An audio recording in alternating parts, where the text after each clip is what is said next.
You see, that's me from about a year ago. I was doing that's my Part 107 course.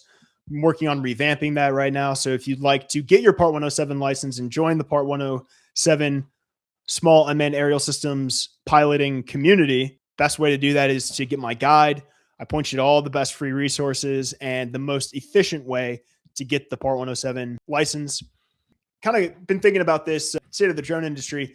I kind of saw this coming a long time, right? Like you kind of realize like the drone is not going to replace a surveyor. It's not going to, really disrupt so much as it will enhance people's capabilities. Like it will help with making things more efficient, but it's pretty simple for people to pick up a drone from Best Buy and figure out how to fly it, right? Like the barrier to entry is not that high. And I think that's a good thing for humanity. But in terms of this as a business, it makes it more challenging, right? Because like I was kind of mentioning, and I've had to specialize or focus, like it's not so much that you can have a license and get and make a living. It was like that, I think, earlier, like closer to 2016.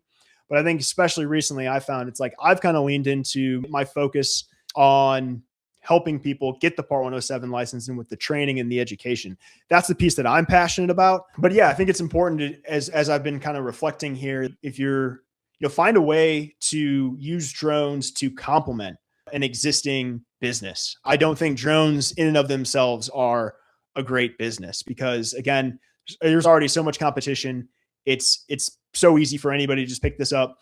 The challenge is getting the Part 107, but it's very simple. Like my guide makes it so easy. So yeah, if you want to check out my guide, link should be in the bio for where you can do that.